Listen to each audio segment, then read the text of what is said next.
Isang matagumpay na chess tournament ang isinagawa ng Tagbilaran City Police Station kamakailan bilang bahagi ng kanilang programang naglalayong palakasin ang ugnayan ng kapulisan at komunidad, partikular na ng kabataan. Yan ang balitang hatid ni Patrolwoman Annalyn Canoog.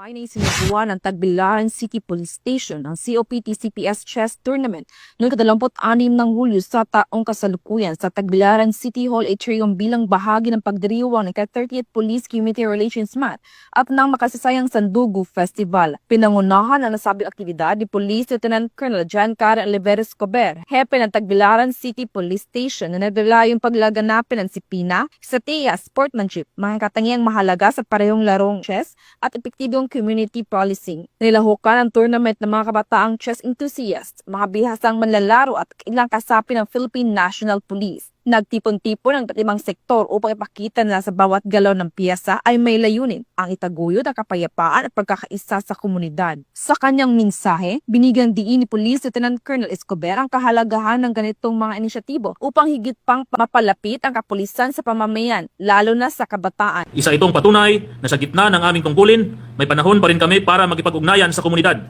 sa pamamagitan ng makabuluhang aktibidad gaya ng chess.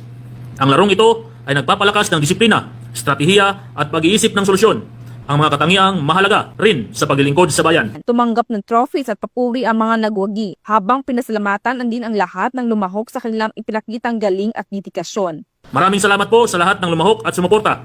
Sama-sama nating isulong ang mas matatag na ugnayan ng pulis at pamayanan para sa mas ligtas na Tagbilaran City. Ang matagumpay na aktibidad ay naisakatuparan sa pamamagitan ng pagtutulungan ng Tagbilaran City Police Station, lokal na pamahalaan at ibang community partners bilang bahagi ng programang Uplan Limpyo Tagbilaran. Ito ay patunay na ang larangan ng sports gaya ng chess ay maaaring maging tulay sa pagkakaisa, pagkakaibigan at pagtataguyod ng isang mapayapang mapamayanan, ang tunay na diwa ng Police Community Relations Month. Mula dito sa Central Visayas, ako ay yung PNN correspondent, Patrolwoman Annalyn N. Canoog, alagad ng batas, tagataguyod ng balitang pulis.